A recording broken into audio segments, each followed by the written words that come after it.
Guys and gals, Nary here from Drake Queen Game, and a Sunday mail on Twitter, the Gaming Dragon. Today I'm coming back at you with a Let's Play episode of Sileo, Ty's Path. So let's go ahead and jump right back into it, shall we? Alarm chain, you were up, and let's go. And by request of a viewer, I think I shall be changing Ty's voice to something a bit deeper. And if y'all like the voice, just let me know. Alright.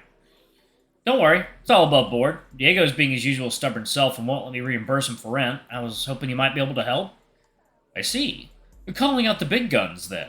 I would be glad to assist you in any way that I can. But I do have one small request, if I may. What is it? Keep the $200. I will pay Diego myself. Oh God, not you too! Well, if it helps, I think about it this way. He cannot return it to you if you never gave it to him in the first place. Perhaps, but who's to say he's not going to return it to you instead? You are assuming he would not do so regardless of source. Touché. Look. Here. I reached out, grasped one of Ty's suspenders, and pulled it towards me. I then slid the $200 beneath, releasing them so they snapped back into place and held the money firmly against Ty's chest. Dear me, is that how you tip all of your bartenders? I laughed once more, genuinely enjoying the cheekiness of Ty's humor as he dutifully retrieved the money before tucking it safely into his pocket. It certainly was a nice change compared to Diego's toilet humor and served to remind me of Ty's more refined taste and greater level of maturity. Very well, then. I will not argue with you on this one. I had planned to process the paychecks this afternoon, so it should arrive in his account later on this evening. Thanks, Ty. I appreciate it. Diego's been making this very difficult. Of course, my dear. I would not dream of refusing you. Diego knows not what he is in for. Damn right he doesn't. So, what's this about catering? Something about a hospital? Ah, yes. Well, once a year I prepare meals for those working at the local hospital, something I have been doing for more than 20 years now. It began as a way of showing my gratitude for the care they showed Gran towards the end. Of course, that all happened a very long time ago now, but I continued with the tradition regardless. After all, they are still out there saving lives each and every day. I even managed to maintain the tradition when I was in the Black Claws full-time. Had to save my money leading up to it, and usually just ordered a lot of pizza. That's really sweet, pizza or not. It's the thought that counts, after all. I knew there'd be a good reason for you, for what you were doing. I suppose it's handy Russell came on board when he did, huh? Indeed. I had not anticipated it, especially right after his bout in the tournament, but he was very insistent. And truth be told, I'm glad for it. A touch of guilt aside. But I know. It was his decision, after all. I have no reason to feel guilty. That's right. You're learning, Ty. We grinned at one another like a pair of total goons before a thought struck like a lightning bolt, reminding me that I had come back here for a specific reason. Second yell, water time. Alright, guys and gals, and we are back. Let's go ahead and jump back in, shall we? Okay. Shit! Spencer! Excuse me? Damn it, I'm sorry. I completely forgot that Spencer's waiting out front. He, wants to see you. He is? Goodness, I did not... Ty unleashed something of a distinctly melancholy sigh, shaking his head before returning my gaze with a somewhat sheepish smile. Smile. I expect our discussion will require the customary privacy it typically demands. Might I trouble you to keep an eye on things during my absence? Of course. Lead the way.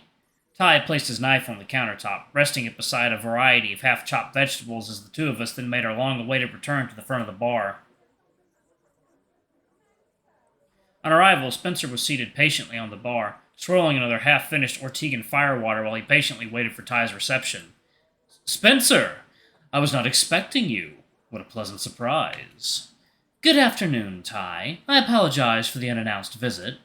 Sorry for the wait, Spencer. I got a little distracted. Fear not. Between a terrific shot of firewater and a rather charming shark, there has been no shortage of ways to bide my time. Which reminds me, a most excellent acquisition, Ty. I never knew you were so well versed in firewater. What can I say? I did my research. It has been on hand for a while now, just waiting for a discerning connoisseur such as yourself. Indeed. I apologize for not doing so much sooner. It pains me to think of such a fine beverage going unappreciated. Ah, well, no apologies necessary. Perhaps not necessary, but I implore that you accept nonetheless. Very well. And now, what do I owe the pleasure of your visit?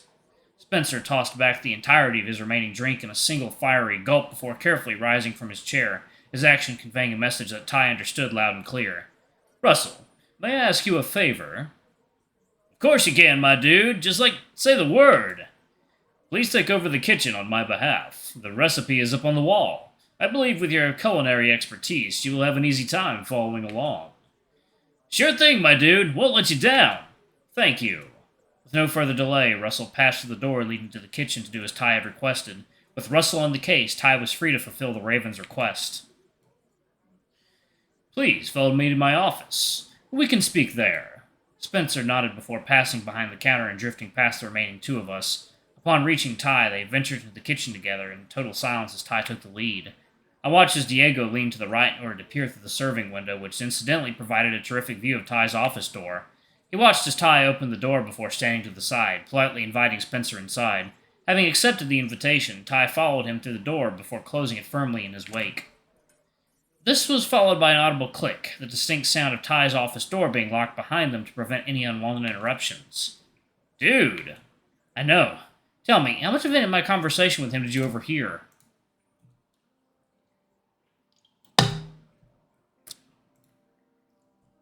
Not a lot.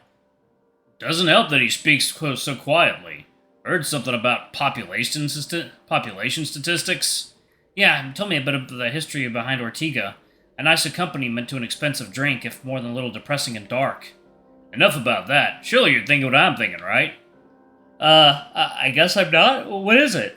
Come on, dude, you've seriously forgotten about it already? I scratched my head, confused by whatever it was Diego was implying. In a subversion of the usual circumstances, Diego noticed my obvious confusion and groaned dramatically before finally giving me the answer. Dude, the vents! I finally understood what Diego was referring to. Just like how he'd listened in on my conversation with Ty 3 days prior, he was now suggesting that I should do the very same for the conversation Ty and Spencer were currently sharing. Yeah, I gotcha. Come on, man, the sooner you get out there, the more you'll learn. I don't know, though. Despite everything, I just don't feel comfortable betraying Ty's trust like this. Dude, you heard. They locked the damn door behind them. That's not something he does for just anybody. They're definitely talking about something super secret in there. Diego, Ty is my boyfriend. I trust him. Do you really, though? You know he's keeping shit from you. That's gonna gnaw at you unless you take this golden opportunity to find out what the hell's going on. Look, if you won't, I damn well will. But one of us needs to stay on the bar. And Ty's your boyfriend. I may be nosy, but even I know when to give way. Ty? Lucas? Spencer? Clearly whatever it is, they don't want you to know about it. Better to find out on your own, than having it blow up in your face and regretting not having acted sooner. Ignorance ain't bliss, man. It just ain't. You know damn well. I sighed. I hated that Diego was right. Sure, I trusted Ty. Of course I did, but the doubts and fears remained, slowly festering with time. On one hand, my feelings toward Ty were so incredibly positive and strong. But the longer those doubts remained, the stronger they would eventually become. And how long could I keep those feelings in check? How long would it be before something sends those fears and doubts rushing to the surface like some kind of toxic maelstrom? And it wasn't like my discussion with Spencer had done the situation any favors, regardless of what his intentions may have been. I hated what I was about to do, but I just had to find out. Where do I need to go? Left out the front door. Left again down the small alleyway. Turn the corner at the end and there's this big metal thing with a kind of mesh thingy on it. Stick your ear up to that. You should be able to hear what's happening behind closed doors. Alright. But hurry up. It's not like they're gonna wait for your slow ass to start listening. Get out there now. Okay, I'm going. I didn't like this, but I felt as though I had few better options. I hated being kept in the dark like this more. At the very least, I wanted to know, even if whatever I would learn would have no impact on us. It was the what-ifs that were driving me around the bend. I followed Diego's directions, heading down the alleyway towards the very end. I turned the 90-degree corner, and sure enough, there was some sort of outlet for the ventilation system.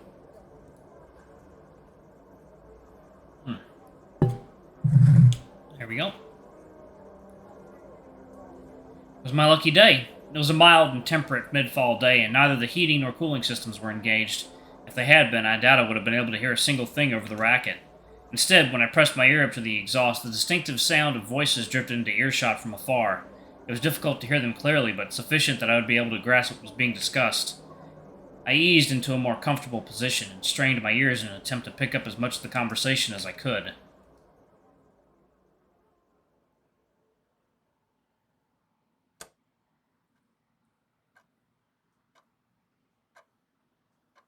Alright, Spencer took a seat in front of my desk before calmly waiting for me to take my position on the opposite side.